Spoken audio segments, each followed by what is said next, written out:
Thank you very much for having me here. It's quite exciting and it's a wonderful opportunity for me to reflect on my first years of teaching, which were exciting. I have to admit I made lots of mistakes and I continue to make mistakes, which I think is the power of a teacher, because you get to reflect on all those wonderful things, and because your environment is so dynamic, changes all the time, every minute, it makes for a really exciting profession and one I've been devoted to all my life. I am on secondment for one more year and then I return to school, and I'm really looking forward to the classroom. I wanted a break and then now I find myself yearning to go back. So that's the pull for English teaching for me. I thought I would focus my talk on using grouping, and I'm sorry if you didn't get a handout. I was told max 20, so if you pop your email on a piece of paper, I'll email the resources to you. That's not difficult for me. I chose this topic because I thought some of the things that make English teaching dynamic is the ability to have that dialogic classroom, the ability for students to talk through their ideas, debate about characters, what they like and they don't like about what's going on in a book and so on. So that's why I picked this particular topic, and coming up with strategies that work quickly. My experience as an English teacher has been never having one classroom. I've been across a campus. I've never exercised so much as being a high school teacher, so I miss that as well. This is what we're going to look at. Like a teacher worth her salt, I'm going to put my goals up and model good practice, but we're going to look at what is cooperative and collaborative learning. They're used interchangeably. I'm not going to argue the difference today with you just because of time constraints, and then I'm going to look at practical strategies that you might like to take back to the classroom. So my first question is, why have strategies? Why not just let them work with each other? Well, you're working with teenagers. It's a difficult landscape. I have teenage children, and sometimes they don't necessarily want to work with the kids who are around them, but they don't know how to venture from their nice little safe island onto the islands past them. So I was going to do this with lots of groups, but my groupings have been a little bit put out of whack because I haven't known so many people were coming. So what thought I'd do is I'd volunteer this front table. Thank you so much. And if you'd like to, season is fun. We can all come in and watch, and we're going to only need 5 of you. So do you want to fight who's going to be the 5? Quick hands up. Good. Lovely, lovely, lovely, lovely, lovely. Okay, fantastic. Now, what this is going to involve is us watching them with their packets. So we're trying to get a bit of an understanding of what is collaborative learning. So thank you, volunteers. You're on the public stage now. It's not about me. I'm going to give you 2 minutes. You're not allowed to talk. You're not allowed to motion or point to each other.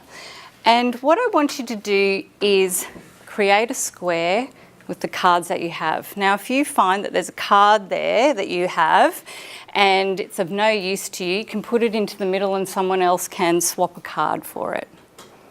We okay? No talking, no motioning, no winking. Okay, you ready? Steady, go.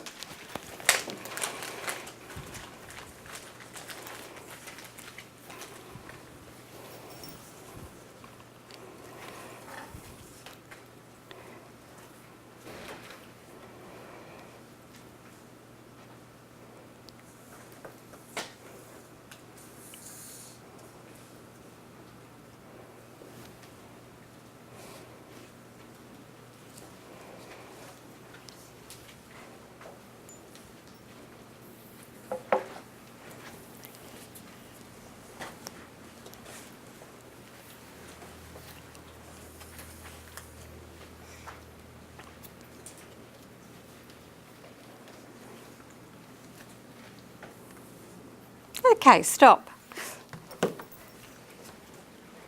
I've made a square.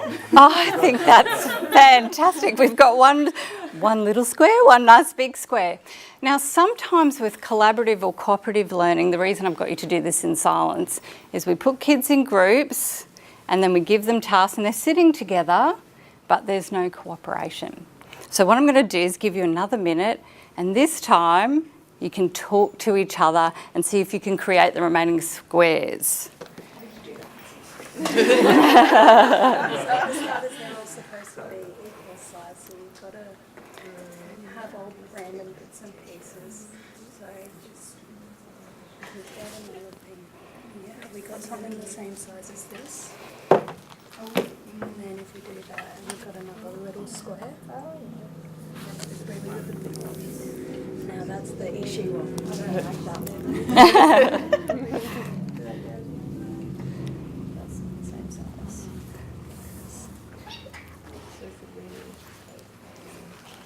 Maybe. What fits with this? Are they the same one? No. Yeah, those ones are the... Then we've got that one as well. Because we've got that one. Yep. Mm-hmm. We've got they. That.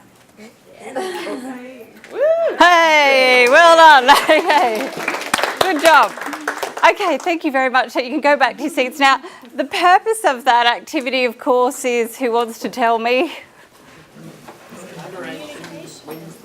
Yeah, collaboration wins the day. That if you have a project that is joint and there is some purpose for you all to come together to achieve an outcome, then communication and working together is really, really powerful. So there is an enormous difference. And if we started to, come and have our chat to our group, they'll say it was much more difficult when we couldn't talk to each other and we had to work it out on ourselves. So there is this advantage to working together. There's the answers, but you worked it out. Fantastic. If we work together, we can reach those goals that are put ahead of us. Now, I thought I'd put a little bit of research in here. There are good effect sizes for cooperative learning. So if we go to Hattie's Visible Learning, he gives us the detail from the meta-analysis that he's got. And we know that it is a really positive and engaging experience for our students, because one of the most difficult things is to feel silenced in a classroom, not feel that you can have your questions answered, and not be able to debate and engage with those critical ideas that you might cover in an English classroom. They certainly relate to the 21st century skills, which are a driving factor as we look at the senior syllabuses, but we know that they're important skills even without the syllabus. You would know that, having entered schools, that being able to cooperate and collaborate with your colleagues makes your journey as an early career teacher so much easier. Asking questions, finding the answers, and finding out how you might approach things. If we look specifically at collaboration and teamwork, relating to others and interacting with others is one of those fabulous 21st century skills. Recognising and using diverse perspectives, which your students have and often don't have an opportunity to necessarily voice in a whole class context. And also, by participating and contributing in your classrooms, they're developing those incredibly important skills that will allow them to, once they leave school, engage powerfully in society and in the workforce. It helps them create connections with each other. If you have seating plans, which I've used in the past, especially in Year 8, especially in those early term days when you're trying to remember lots of names, and there's always one name that might slip through the net. And those I've taught in an all-girls school most recently, and they become darling until I can find out their names. But for those kids, when they sit in groups that are pre-assigned by you and they don't venture beyond them, they don't have those really important opportunities to create community connections within their class. They could conceivably go through a whole lifetime at school and not speak with particular kids in their year level. So if we create communities within our classroom where they engage with other students, we not only help them hear alternative perspectives and engage with others, but we actually help them beyond our own classrooms, so that when they go and face school camps or the schoolyard or the tuck shop line, that they are able to identify with other people that they may not have otherwise had opportunities to do so. So I didn't expect a big group, as I keep saying, but one strategy I use, and I might just put these out here and you can take one and pass them on. This is a genuine classroom resource. You might want to take one between two and then we can fit everyone in. Maybe we'd do that. How about that? So what I found was, I'll give you one. What I found was with my classes, how could I get my students, you two can be Gertrude, it's from Hamlet, I thought I'd pick an English text. If you're not familiar with it, do you want to be a pair? If you're not familiar with it, you're about to become familiar with it, that's all good. Can you shed that one? There you go. Up here, oh, sorry, there you go. Anyone without a card that they can't see and share? Ooh, have an extra. Oh, some spares? That's all right, you guys can take an extra one if you like. Okay, so I can give you guys an extra one, there you go. So what I found was with my classes, they're very familiar with the discourse of classroom life. So this may be your experience as well. Students come to class, they go to the same seats. You might have found that if a student dares to move into another student's seat, there's a bit of a standoff. There's a bit of a, what is happening here? I've sat there all year. How dare you? I know it has no name, but it really is mine. How would I get these students up? That familiarity with discourse also has my passive students waiting for the alpha students to answer the questions. Don't worry, it'll be answered by someone else. I don't have to commit. So to overcome that, I started with a card system. And it was a powerful way for me to introduce vocabulary, in this case character names. I've had the great fortune of teaching Jane Eyre a number of times, so place names, which are quite difficult to remember. New vocabulary in dystopian text, for example, I'd put them on dutifully on cards. And what that would enable me to do is to do a number of things. Firstly, and we're actually going to have a go at it, is it would enable me to get people up out of their chairs, moving in the course of a 70-minute lesson, getting some exercise, blood flow, etc., and going and talking to other people about what they know. It also stopped that awkwardness of not being able to find a partner. You may have the case where a student finds it difficult to go or summon the courage to go and ask an unfamiliar person to be a partner. So it eliminates that sort of issue. It helps to front end some of the words that you need them to know as well. So what I would do, and I'm going to do this with you now, is I want you to go and find your fellow character, these are all characters from the play, and tell each other what you know about that character. You've got 1 minute, go.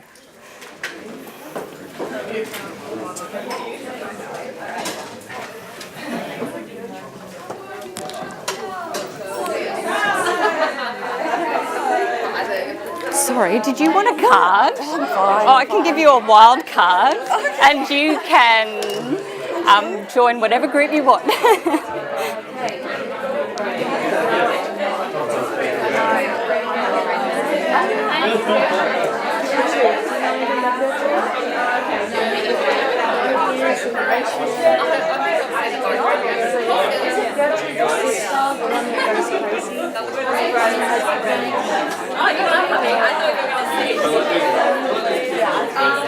Have you not got your people? Yes. They're Fortinbras? Yes. There you go, fantastic.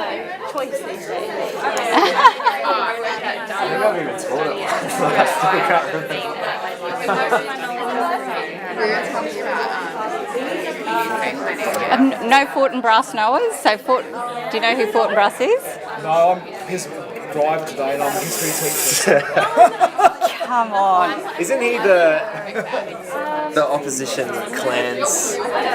You're on the right track, Is yes? he the one that dies in the duel? No, that's the one- Laertes, but he's important to the story. So Fortinbras eventually takes over after Hamlet and everybody else dies.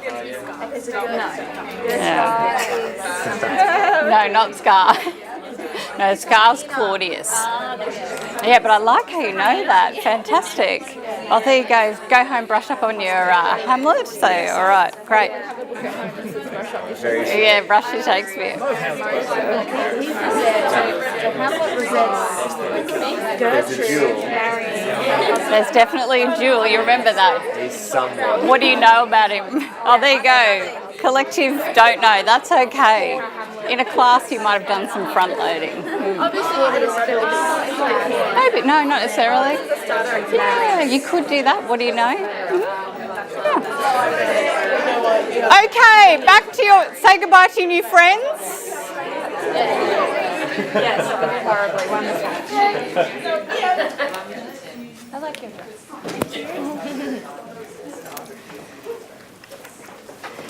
So you might see, judging from the buzz in the room and perhaps amongst a group of people who may not be close bosom buddies who've spent the year together in the tuck shop line, that having a card is really a powerful way to give people opportunities to connect with each other. I did have the fortune of coming to a group who weren't entirely familiar with the play, and that is one of those things that does happen in group work. In a school, if you have access to the internet, depending on where you are, the students might Google it. Look what I found on Wikipedia, great start. Not the only place to go, of course, but it is a pleasant start. With those groups as well, if I'm doing play reading, it's a wonderful way. What I would have normally done now is got you back into your coloured groups, and you would share what you had learnt about each of the characters across the play. So you've gone to one character, one person would have found something out about Hamlet, another about Horatio, another about Fortinbras, and you would have all come together and you would have got this collective understanding of the characters in the play. Okay, but it works for vocab and all sorts of things. Some other places, oh sorry Del, go. In what sense would you use this if you're teaching a wholly new thing? Like, they don't know the characters. Oh, if they don't? Well, so you... I mean, if you're teaching Romeo and Juliet to the 10s, it's the first time they've done it. First time. So if you haven't front-loaded it with, I want you to read this synopsis tonight, perhaps you might do that. Or you could have 5 minutes, Google everything you know about the characters in this play, go and share it. You could do it as a start. I also do it through the course of a play. So I might ask a critical question. Oh, that's my 5-minute warning bell. Ask a critical question and then get them to come together as characters and say, okay, what did you think about Hamlet at this particular point in the play?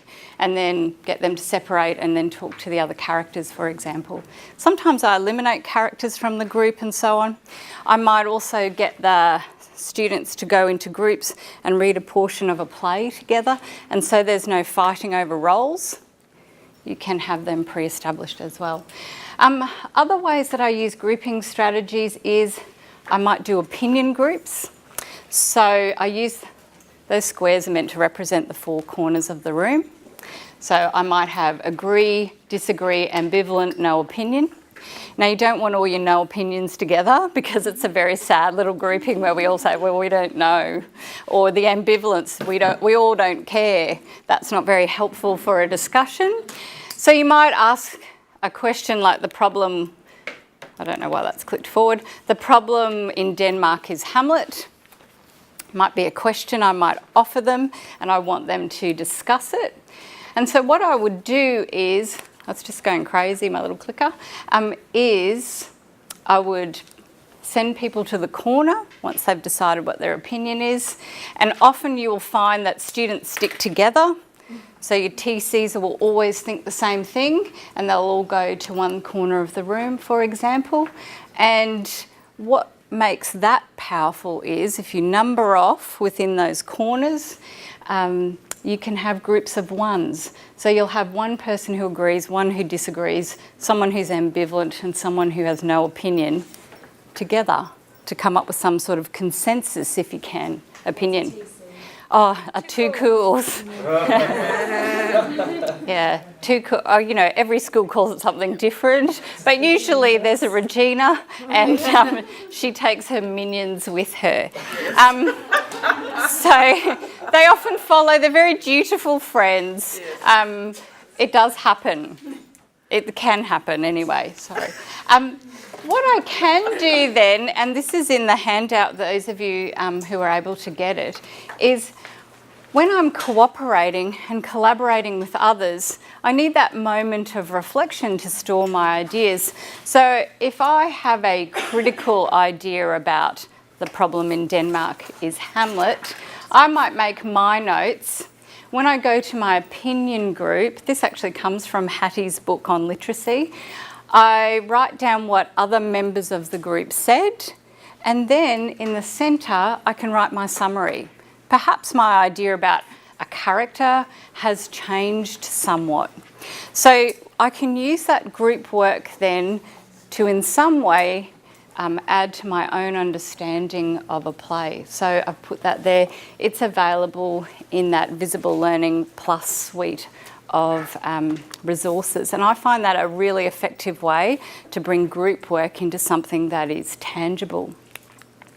I can also do it with the Freya model. Some of you might be very familiar with this. It's a wonderful way to learn vocabulary, but if I'm introducing a new word, for example, if I'm discussing revenge tragedy in the context of Hamlet, I might really have as my new word or idea revenge tragedy in the middle. I might get my characters to come together if I don't have a set of vocabulary cards, and talk about what that word means, perhaps research it, and then come back and write my own definition, draw an example of it, write a list of examples that I might have of qualities of a revenge tragedy, and I'd find some non-examples. Okay, and I'd have to go and research it. But when I'm using a play where there is unfamiliar words, unpacking and exploring that new language and doing it this way helps to improve memory of those new words. So it's a model that has been around for a while, but I find it incredibly powerful as a result of, or at the conclusion of some sort of group work. If you have a look at your booklets, if you don't have one, I apologise again, but there are some, there's a list of activities that I do with Hamlet. I do it with most of the texts that I do, and I usually laminate them onto coloured cards. Those cards are differentiated, so there are more complex activities and activities that might suit the end of a unit rather than the beginning of a unit. And I would create groups out of my cards. So I, for example, have 3 coloured cards here. I like groups of 3, and I might say, go find the other 3 people who have the same colour as you, and you're going to go and do a particular activity. And during the course of a double, they might move across 3 activities that I pre-establish. They look like that if you can't see them. So some of them are like using emojis, and others of them are asking them to answer critical questions or draw a family tree, for example. The last thing I wanted to talk to you about, because I'm pretty sure I've almost reached my time limit, is to talk about how you can use roles when you're creating groups. So this is an arbitrary naming that I use. I have a cheerleader, a challenger, a recorder, and a reviewer. Sometimes I have a presenter, if that's what I'm doing in my group work. And what I do on the last page of your sheet, early on in the year, especially with Year 8, in establishing protocols for group work, I give each person a card that reflects what position they're going to play in a group, so that they have opportunities to play parts in group or collaborative work that may not be comfortable or necessarily intuitive. I'm not an intuitive challenger, right? I quite like to be the recorder or reviewer, okay? So if someone said you're the challenger, I don't necessarily have the language for that. So early on in the year, I wouldn't do it all year round because they do become familiar with particular roles in the language.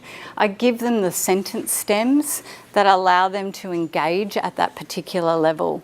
And that helps people play parts in groups that ultimately, if we're thinking of those 21st century skills, allows them to understand how people can interact in, responsible and respectful ways, especially as a challenger.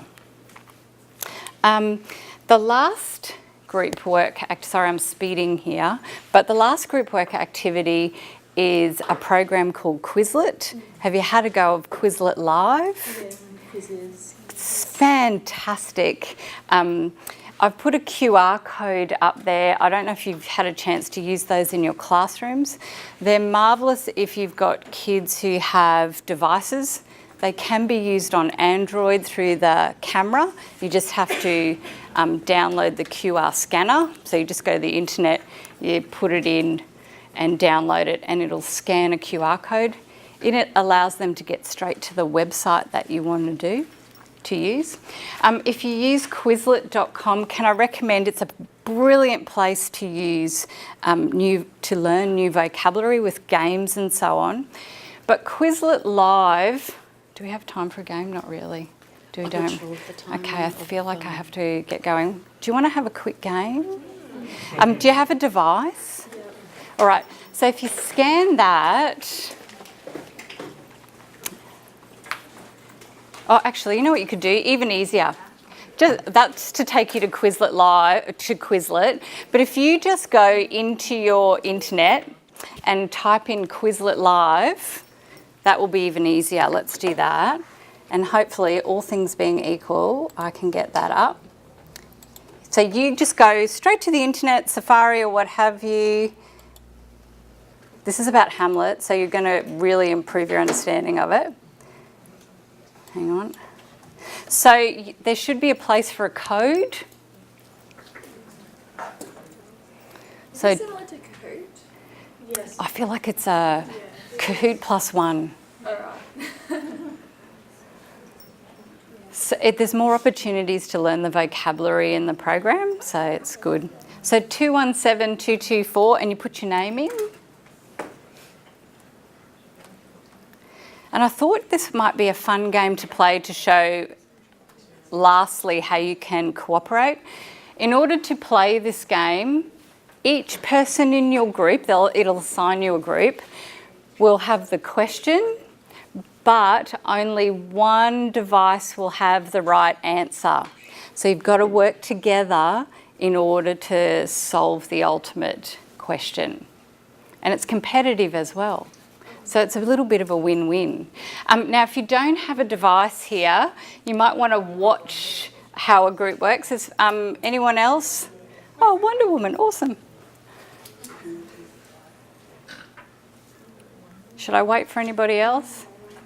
Hands up if you want me to wait. Okay. Dramatic pause for effect.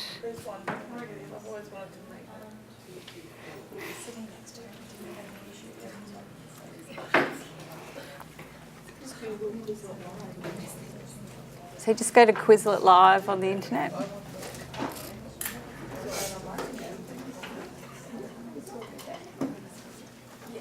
Are you okay? Ready? Okay. If you haven't, so I might assign some places so we don't have chaos. So we have the tigers here, the rhinos up the back, the sharks in the front, the cheetahs up the back, and the koalas down here, please.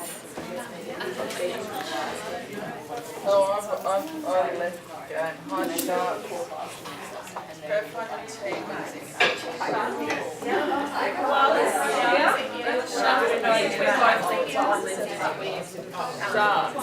I feel like the sharks are over here.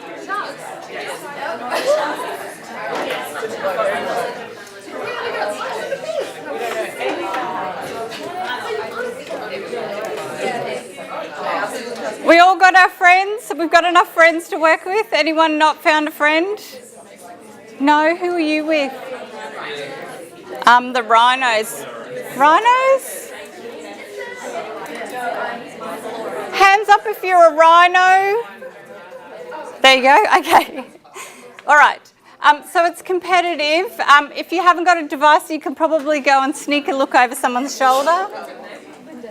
Oh, Jen. Yeah, it wouldn't load with me. Oh, if you just put 217224, it won't come. Ah. Yeah, we've got one bar, so keep going. Oh, keep going. Okay.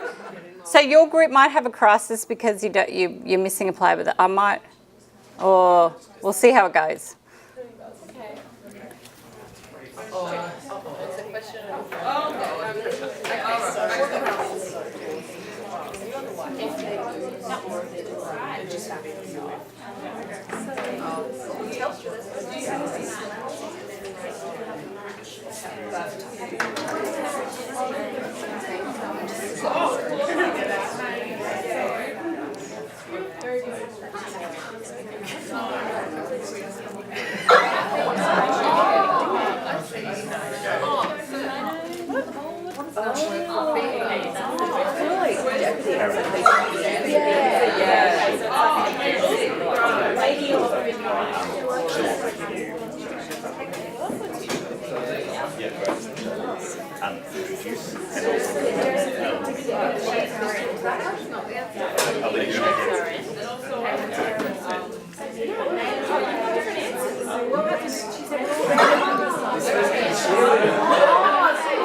Okay, good. I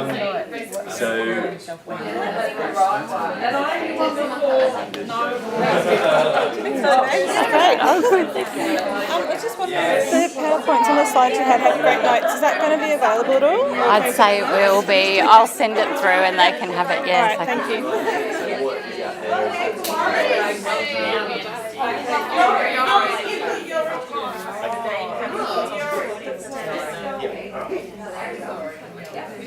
Where are my tigers? How are my tigers going?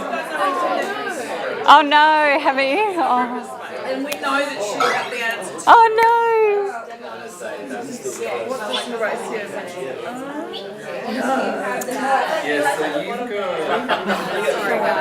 You want to stop? Oh yes, okay, all right.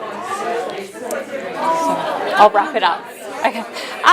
I might stop your fun and activity there. You probably get the idea because I'll need to close up. But it's wonderfully competitive. Fishing the game. I'm turning it off. You can't play anymore.